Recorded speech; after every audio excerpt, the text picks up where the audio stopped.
You're listening to Hack Your Hazcom. I'm Atanu Das, your host.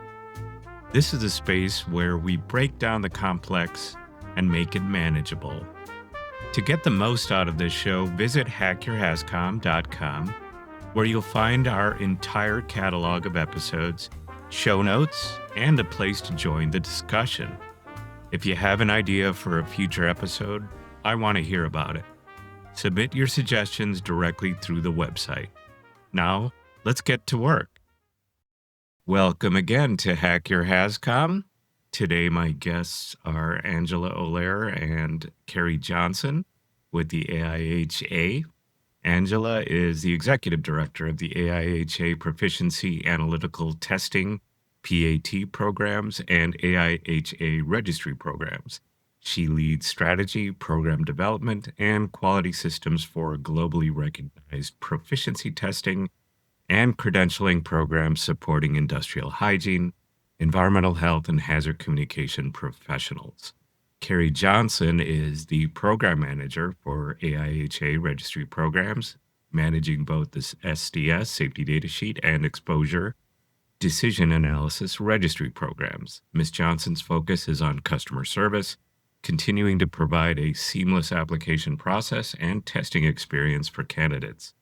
She has been with AIHA for over 8 years and has over 18 years of association experience, and has earned her BS in Public Administration from George Mason University. Thank you, and welcome, Angela and Carrie. Hello, thank you. Well, so I decided to invite you today because it's very important for many of our audience to know about the importance of credentialing in our field. And who better to ask than both of you? So with that, tell us a little bit about the AIHA, what it is, and maybe some opening remarks about the organization. Sure. Happy to be here. Thank you so much for the opportunity. We are super excited to talk about the SDS and Label Authoring Registry, but first let's talk about AIHA and where we came from. So AIHA is the American Industrial Hygiene Association, which was established in 1939. It's amazing to me that it's been around this long, but it does serve occupational, environmental health, and safety professionals. We do have the LLCs, which the registry is part of, but we've been around for a long time, and we're just super excited to talk about how we can continue to help improve these programs and bring value to hazard communicators. Great. Well, with that, let's take a little bit of a deep dive into the SDSRP and what it is. So what is the SDS and Label Authoring Registry Program, and why was it created? Great. So the SDS and Label Authoring Registry Program was established to formally recognize professionals or professional competency really in the SDS and Label Authoring field. The program was initially developed in 2011, and the first exam was administered in 2012. It was developed through a partnership between AIHA Registry Programs, AIHA, and the Society for Chemical Hazard Communication. And we really want to emphasize that SCHC played a huge and critical role in the early technical development and maintaining the credential as we go forward. Let's see, what else? It was created really in response to the increasing complexity in hazard classification and the global GHS implementation. As regulatory frameworks expanded and really diversified across the globe, it became clear that SDSs and SDS authors required more familiarity with the formatting to make sure it had a defensible technical competency related to it. And that's where the SDSRP designation came from, because it really establishes a defined professional standard for what we expect as far as competency goes in this area. It validates both knowledge and applied skill in hazard classification, regulatory interpretation, and SDS development, of course. With the original partnership with SCHC, what was the thinking behind that partnership? What got you involved with them?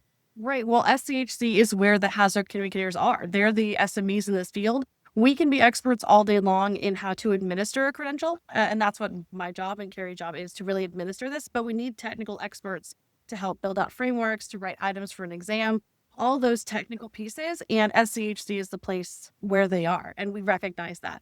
And so in the very beginning, it was very much a partnership between AIHA and AIHA members, as well as SCHC and SCHC members, to ensure we had both sort of sides of the table, but really we're looking for dual members who had expertise in both areas of practice.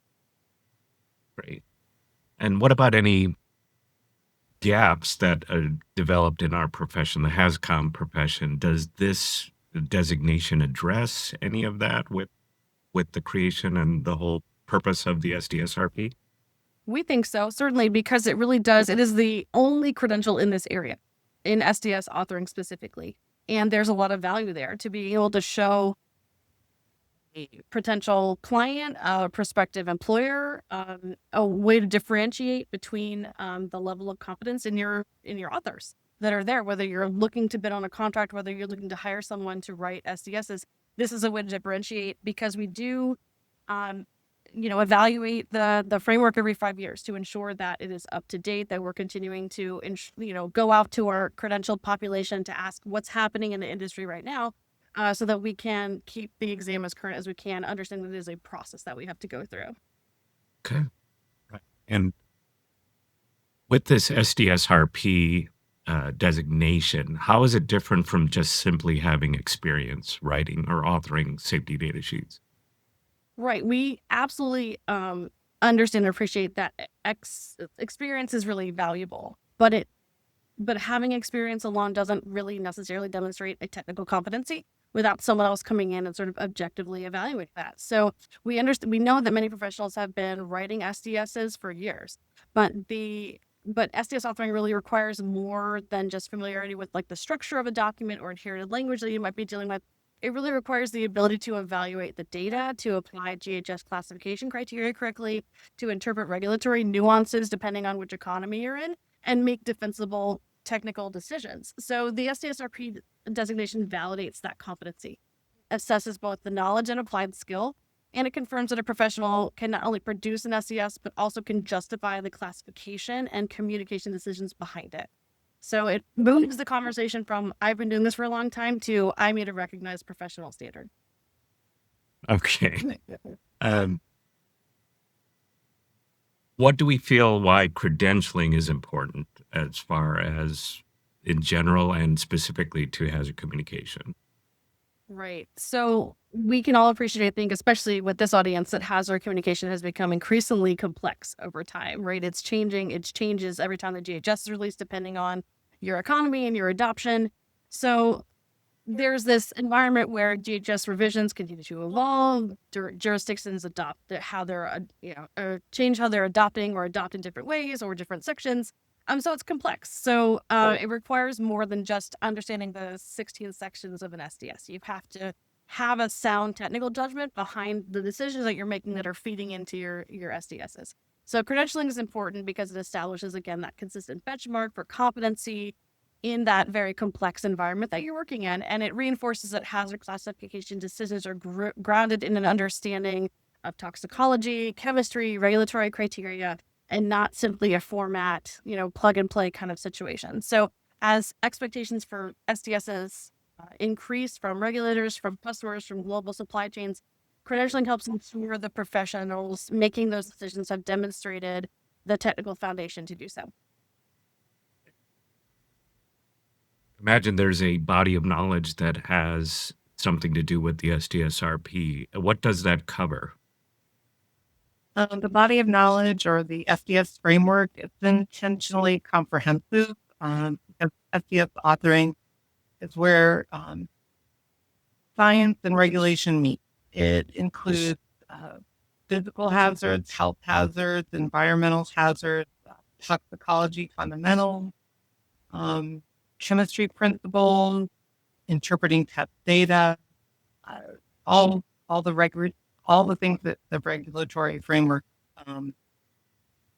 cover across all the jurisdictions.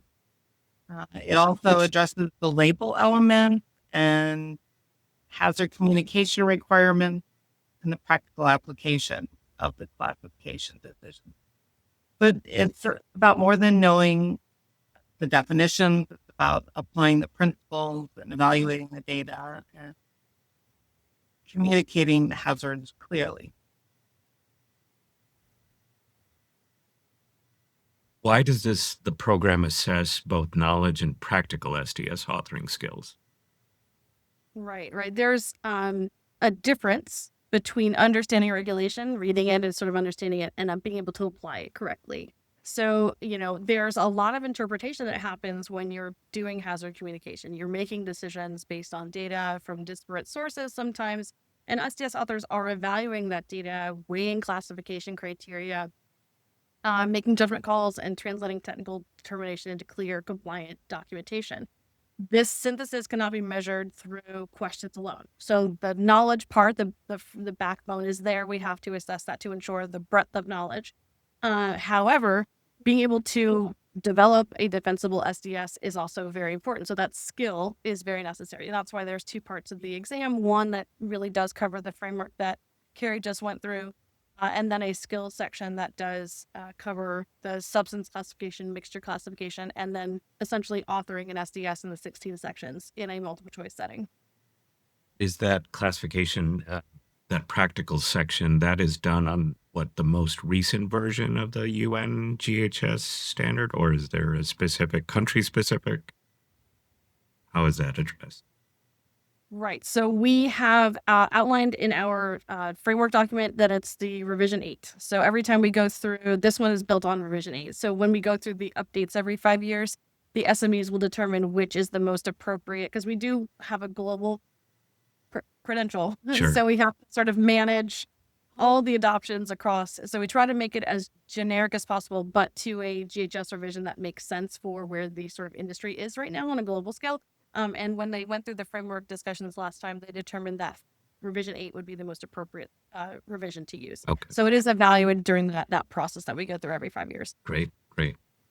And what distinguishes a registered professional from somebody who simply is an SDS author, or they writing SDS? Right. We know that there are, organizations out there that hire someone with a Bachelor of Science in chemistry and they start authoring. Right. We know that happens. And so not that anyone can generate, but having a science background helps. But certainly today, with the way technology is evolving, with the way AI is happening, a registered professional can defend what they've written. And that's what we're aiming for here, where, someone coming in who needs experience and sort of training and guidance, they can also author, but there is a differentiator there in what they can prove that is defensible, that their outputs. So, the distinction is really, like I said, that demonstrated competency. We, as an objective third party, have bestowed upon the individual who has passed the exam this designation, this SDSRP, which shows that they have that competency. So they've been independently assessed by us on the very specific things that are laid out in the framework. And that's the difference between formatting a document, sort of taking what it is there and really understanding. They've proven that they understand what's going on under the hood of an SDS. Imagine that's important, especially since nowadays, if we're using like a software tool or, like you mentioned, even AI, right? Right. You're Right. vetting who's there to vet what the Right. output is. Exactly. And I feel like, there's a lot with what's happening in the AI space, not just in this field, but almost any field. It becomes more of an output review in some of these cases. And so that is something that we're discussing internally, especially going into the framework update, is, what are the implications here? And how do we sort of manage for that risk in the industry as a credentialing body ourselves? And I think you mentioned this. Are we in a current? We are in the current 5-year update, right? Where it's just starting out. Here, I can give some insight into where we're at with that. We just started the framework update, and I think they just had the general meeting to lay down all the rules and how it works. And that's typically what it takes about most of the year or several months. So I think last time it took about 6 months. Okay. Mm-hmm. And that's the plan. From beginning to end through the standard setting. Okay. Yeah. So- So it is a process by which, we do a job task analysis. So getting into sort of the weeds of like how to build a credential, right? We have to do a job task analysis to ensure we understand from our credentialed population what's happening in the world of SDS authoring. Really important to get that the sort of framework figured out, and then that goes out to the credential population. That's sort of a survey, a job task analysis. It looks at how frequently we do that task, and how important is that task to what we do as authors, or what you do as authors. I am not an author. And then once we have the framework settled, that will build into the blueprint of what ends up being the exam sort of outline. And then we get a different group of SMEs together to work on item writing, to work on reviewing the items that are written for the next test, and then setting this test standard, like the test form, and then the passing, the cut score. It's a whole standard setting process using psychometric principles. So it's a really exciting but long-tailed process that we're starting now, but it does lead us to the next revision of the exam. Fantastic. Okay. Well, great. And how does earning that SDSRP credential impact a professional's credibility and career trajectory? Yeah, I think it really does create a meaningful differentiation. You can talk about yourself as an SDSRP and really have pride in that designation. This is a field where objectively many professionals perform similar responsibilities. There are a number of SDS authors out there. So how does someone differentiate themselves? Well, the SDSRP really signals that your expertise has been independently evaluated and verified. It provides a third-party validation of your ability to make sound hazard classification decisions and apply regulatory requirements accurately. Then thinking about that might be more the personal professional way, but for consultants, it also strengthens your client confidence. If you're selling your services to someone, you want to make sure that your credential is up front so everyone can see it. So for in-house professionals, it reinforces trust in your technical judgment. In hiring situations, that help you stand out in a way that experience alone may not, when you're, sort of battling against a bunch of people in the same field. Carrie does a great job of getting testimonials from folks. So one of our SDSRPs submitted a testimonial mentioning that customers have on occasion asked for descriptions of professional training and credentials held by SDS authors. And this is one of those credentials, really the only credential that is very targeted to this specific area. And then we've received other survey comments and testimonials that mention that preparing for the exam alone has been very valuable to them because it really does it requires a good amount of preparation and understanding of the part one of the technical knowledge, even in preparing for it. So it makes them a better author just having gone through the process of getting ready for the exam. It also helps them identify knowledge gaps that they're dealing with, especially, keeping sort of industry focused.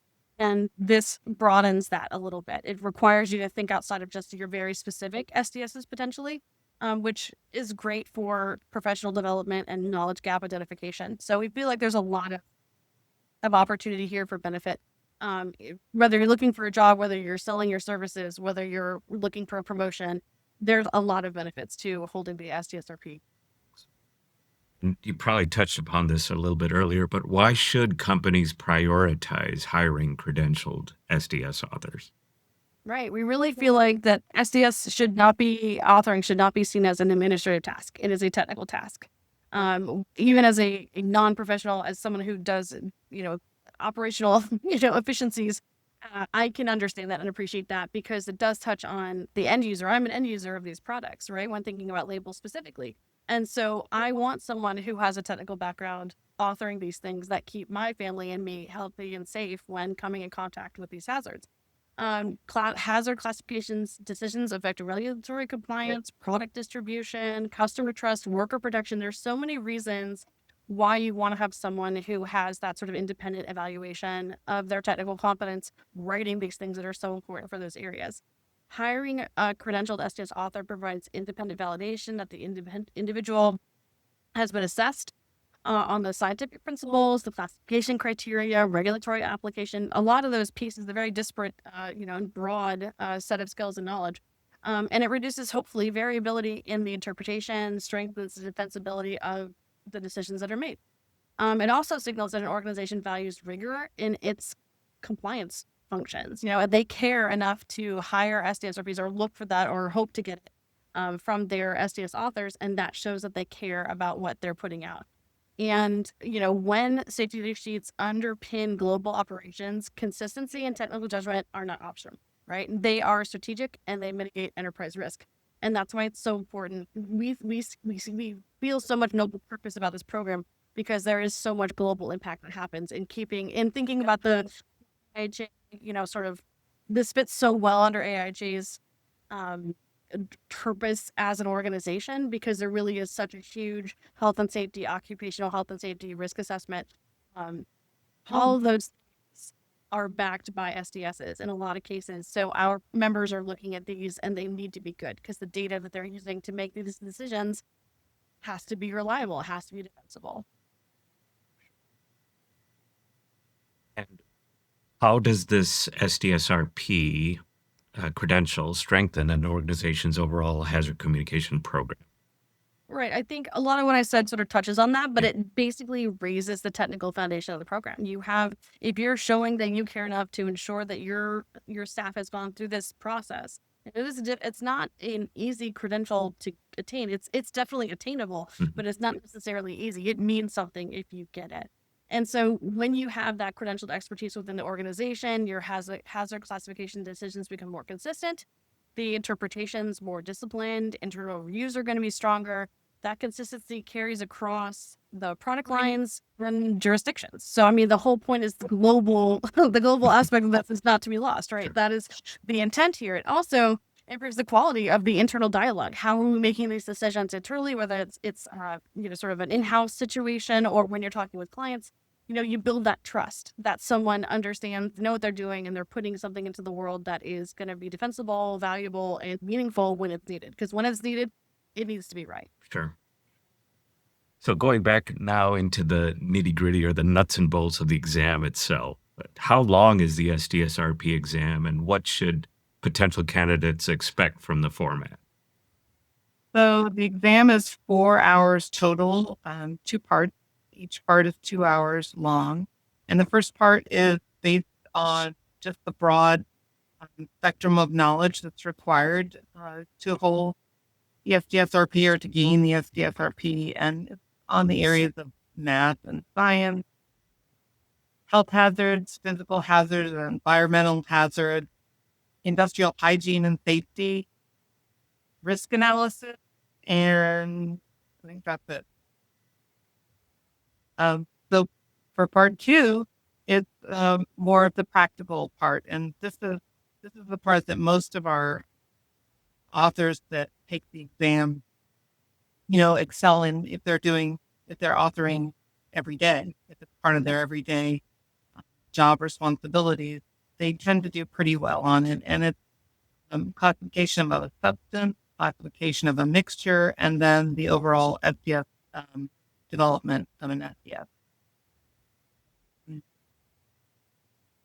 Each portion is scored separately. The part 2 has 3 parts to it, and you have to pass all 3 parts at the same time. So there are 3 little subparts. And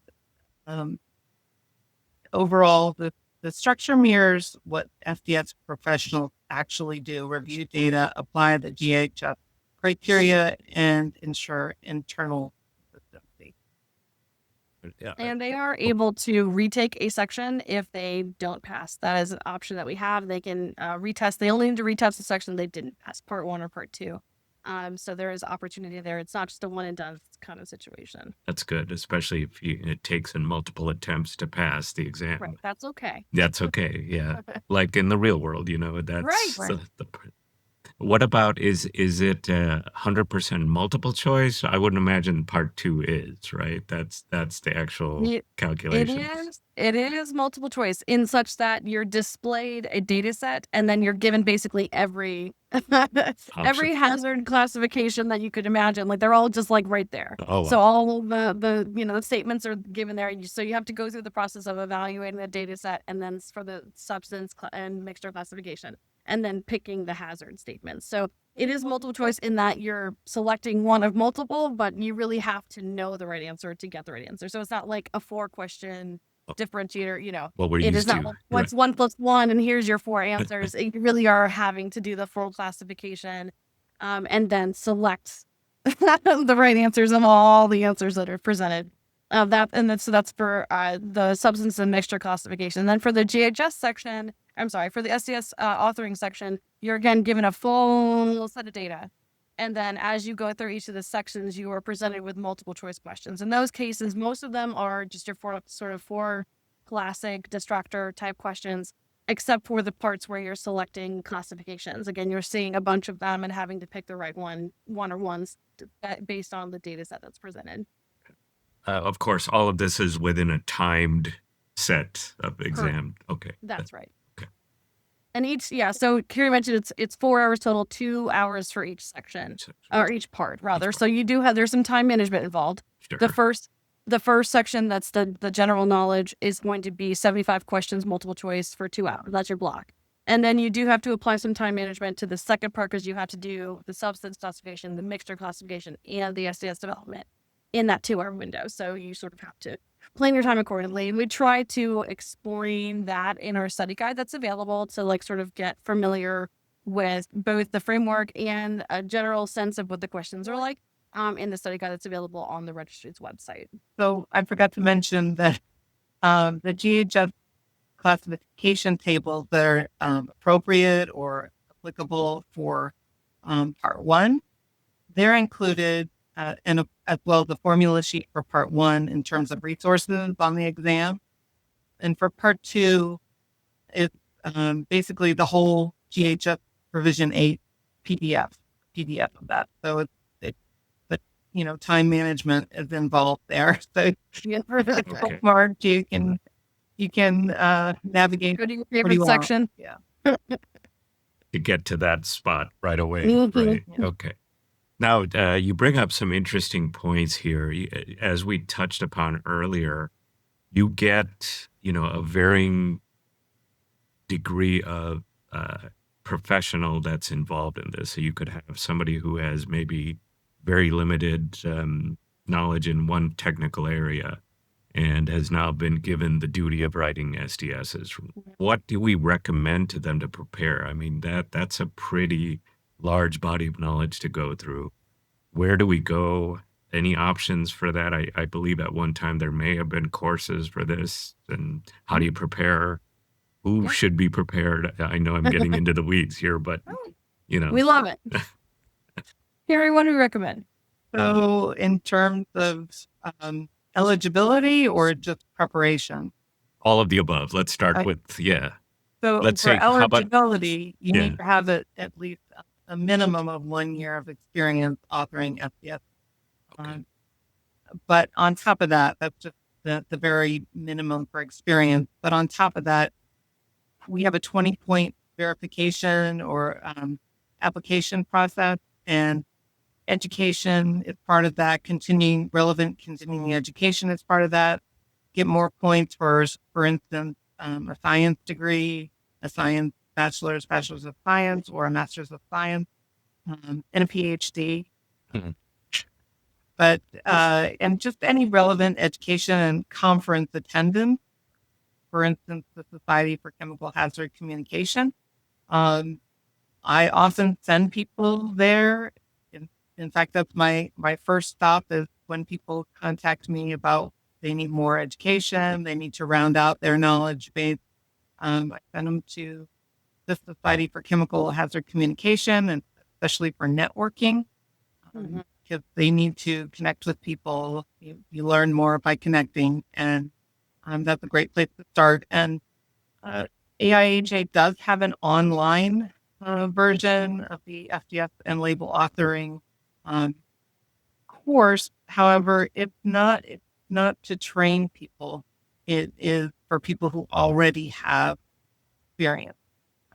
During COVID, and I know this is a little side note, but during COVID, I had people contacting me and saying, the coworker left and I have an adjacent job to SDS authoring and I have to learn how to author.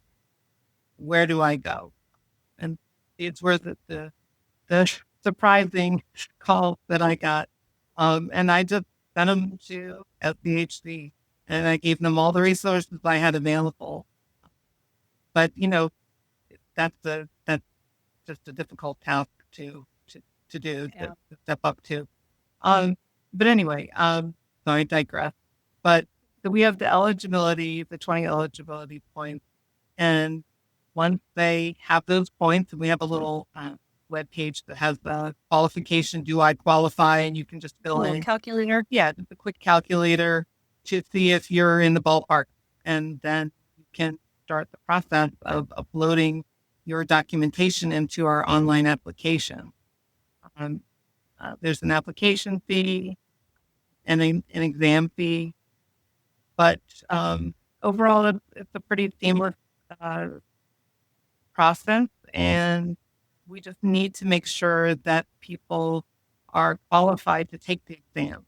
Right. That's the last Yeah, it is a difficult enough exam that trying to like sort of fudge it to make it into the sitting for the exam probably isn't the approach we would recommend. Sure. Like it's a lot of honor system. Like we require a lot of documentation upload to like sort of do our validation internally when someone applies, because it doesn't do our program any good to have people come into it and then fail spectacularly.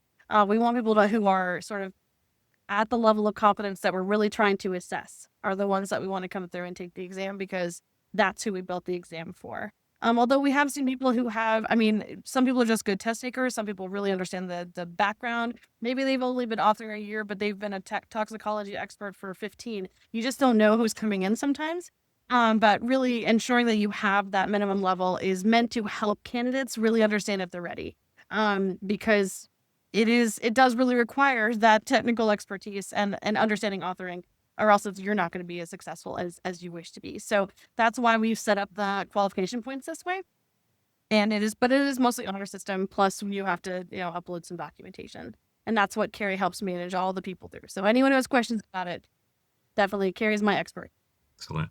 And I would imagine that maybe if you talk about an example of where somebody, applied and didn't quite make it on the vetting process, do you then give them a call? Do you talk to them, kind of understanding, why didn't I make it, or what can I do? Do you have some advice on that? Yes. I mean, I definitely send them more resources than they often ask what sorts of courses I recommend, and I'll tell them what most people, what courses most people take that they often don't have. And from there, I send them to SCHC for the same thing, networking, go to their conference. Come visit us at our attend some professional development courses and get more and continue your experience. Yeah. Do you have maybe a suggestion would be in those cases, perhaps find a way of a mentoring match with somebody who's already a credential professional to talk to them? I just spitballing here, if that's something you'd consider. So, if somebody, I do point them. SCHC has, I believe, a list of consultants on their website, and usually when I handed them over during that time, it was Lori Chaplin. She would steer them to the list of consultants for a potential mentoring situation. Okay, great. So there are resources. It sounds like SCHC is the primary place to go. Yeah, again, that's where the Hazcom people are, right? And so that is where, because that is where the technical expertise really lives, as far as like really connecting with people in the industry who are doing this work. That is definitely the place where we want that connection to happen.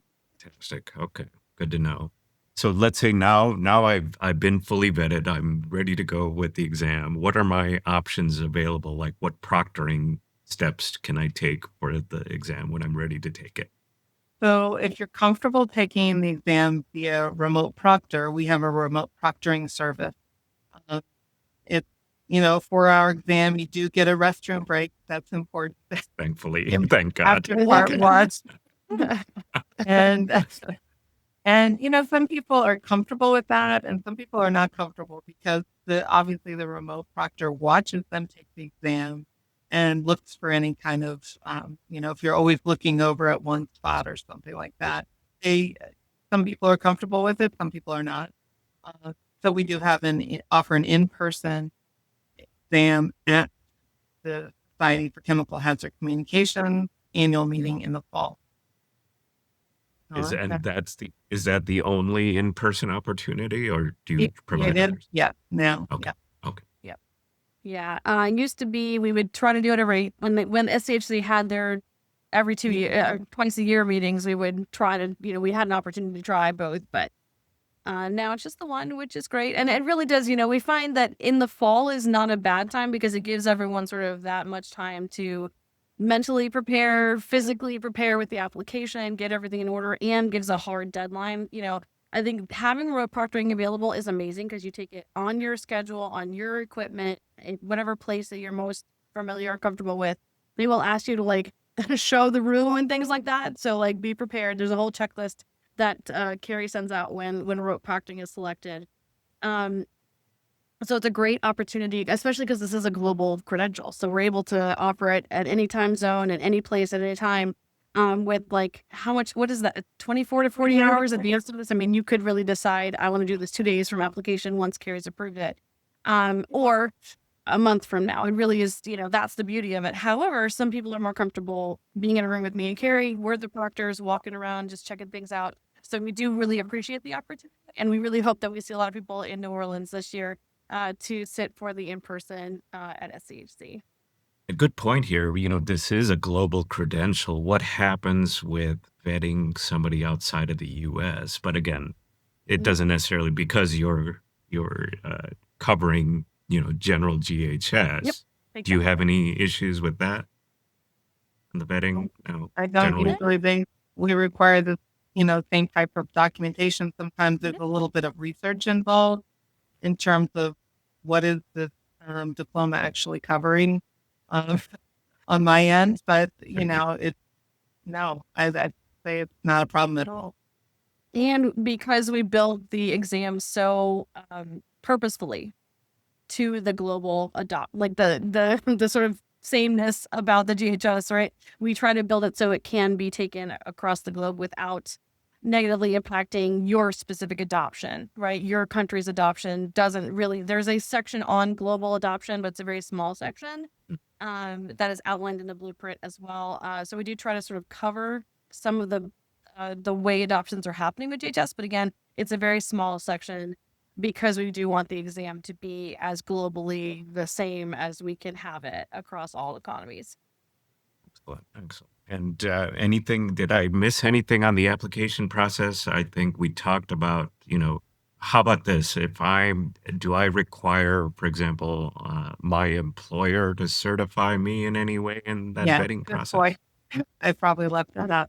Yeah, you have to have a verification of employment letter, and in it needs to contain proof that it is part of one of your duties. SDS authoring is part of your job function, your job duties on a daily basis. Okay. And if you're a consultant, we allow for a list of clients or a sort of a self-certification that says, I am employed by myself, but I meet these requirements. Because we understand and appreciate that there are multiple paths to being an SDS author. So we do allow, obviously, for sort of a self-certification with a list of clients or like customers or the amount of time we've been doing it as a consultant, because we don't want to, eliminate anyone who is, doing it on their own. So. Okay.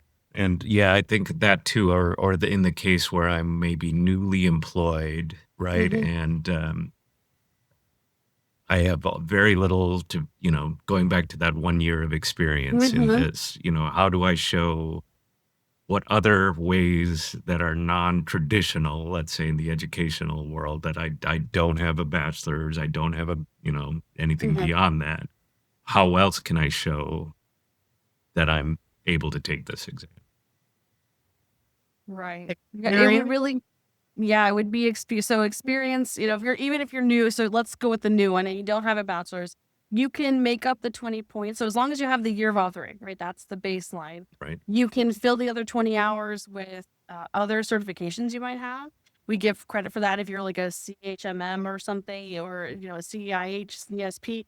All of those can sort of count. If you're switching careers, for instance, you might attain these and those count for something because they are science-backed as well. So we give credit for those. It would be, you could fill the hours with additional professional development opportunities. So every course you take equates to an hour, the hour to point ratio. So you can fill those. We do not preclude anyone if they don't have a bachelor's. It's just a matter of filling the 20 points from the other buckets that are available. Okay, great. And then back to what we spoke about earlier, finding a mentor or other ways to fill in the gaps. Okay. Yeah. Good to know. Because I know that's, in this world, jobs are changing, career paths, who knows? Our field is very niche, right? And to find True. the right people, Yeah. I've always been a champion of mentoring and getting, younger people involved in this when they find this as an educational field. Exactly. Right. So we're definitely referring people over, just thinking about the SCHC connection again. Anyone who can get to one of those meetings. SCHC as an organization is just so welcoming and can be so amazing and provides a lot of opportunities to network in a very tight community. It's just a wonderful being involved in this for so long. I'm seeing so much positivity and excitement around this field and accepting of newer, younger folks coming into the field. It's so wonderful to watch someone who has maybe been to a couple meetings and then finally feels like they're able to take the registry exam and pass it. And then we've been chatting with them for 3 years and now they're an SDSRP. They get their PIN from us, and it's so amazing to watch. And a lot of that comes from the support they'll get from SCHC. Fantastic. Great. Well, now I know I'm going to have a guest from SCHC on too to talk. I hope so. I don't know if you know anybody. Yeah, I could probably find somebody to help with that. Hint, hint, right? Anyway. So if somebody considers themselves now a professional SDS author, why would they be encouraged or motivated to pursue the SDSRP now? Right. I think if they're doing SDS authoring, right? If they're on SDS and label author, this is built for them. Right. Bar none anything else, this is built for them to demonstrate that expertise that's, evaluated against a recognized standard, that your decisions are grounded in science, like all the things we've been talking about, that this really gets you to that technical competency and having pride in that and showing an objective, someone else has evaluated you against this standard.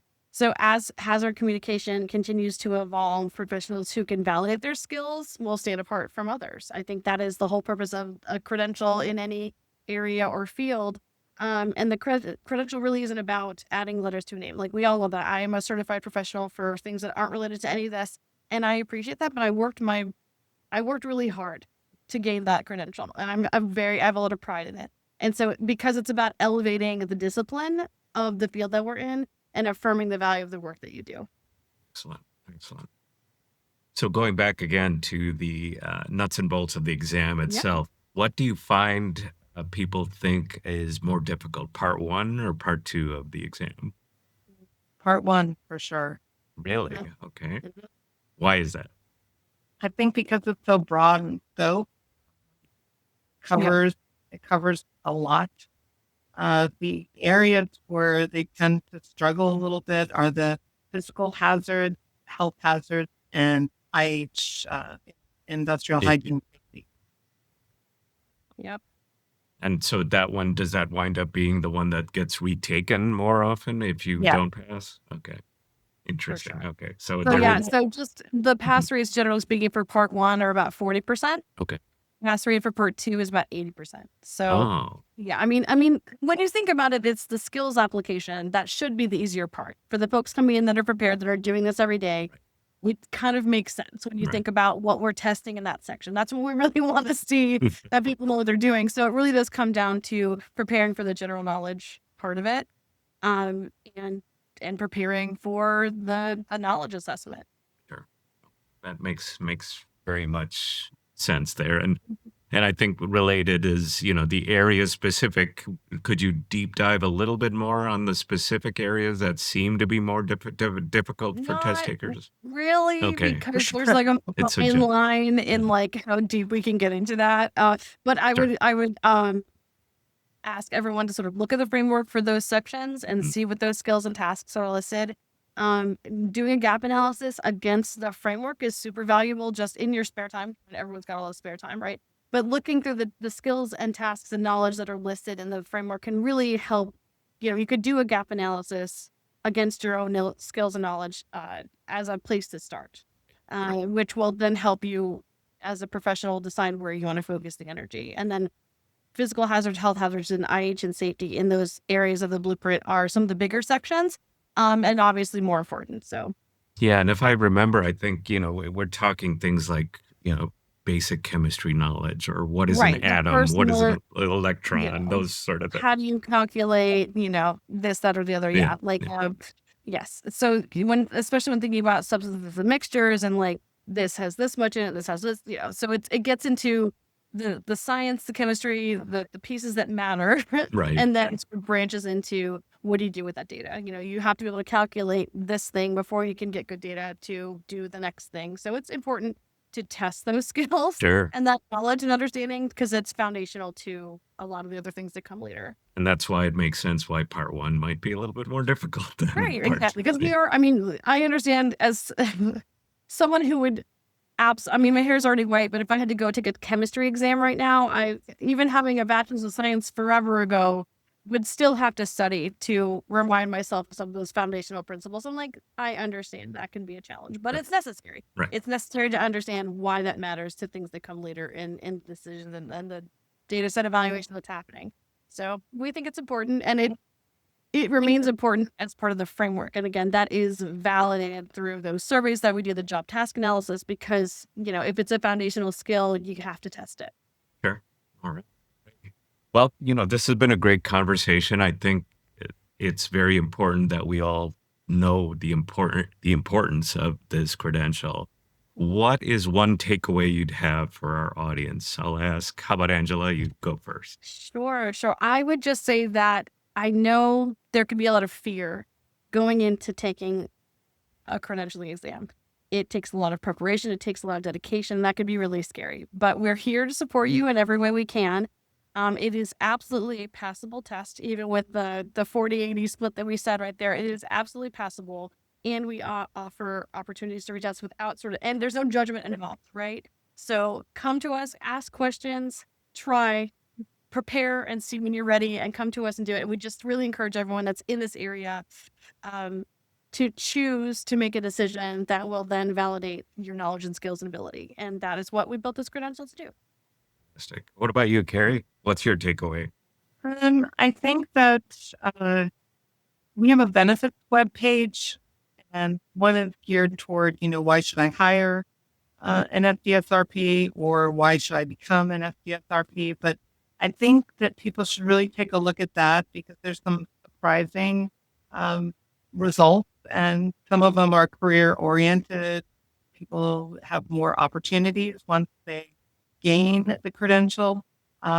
Others feel more confident, which isn't something I sort of expected in terms of feedback after earning the credential. And the other thing is being a subject matter expert. You can now serve as a subject matter expert for things like the update of the exam, but also as in litigation. We have definitely one of our SDSRPs she's on her third case testifying as an expert. And basically just, even just studying for the exam really can be incredibly beneficial. So why not test yourself and see how well you do? The opportunities there, the opportunities are very different, but I think it would be really beneficial just to go through the process and see what you're going to gain something from it. I don't know which one of those categories or all of the categories, but you'll definitely gain something from it. Yep. And you can see all of that on our website, which is AIHAregistries.org. Excellent. Well, thank you, Carrie and Angela. It's been a great conversation. For more about Angela and Carrie, please visit the Hack Your Hazcom website. You'll be able to contact them via there. And thanks for the conversation. It's been great. Thank you so very much for the opportunity to be here. We really appreciate it. Thank you. Yes, thank you. It's fine. Thank you.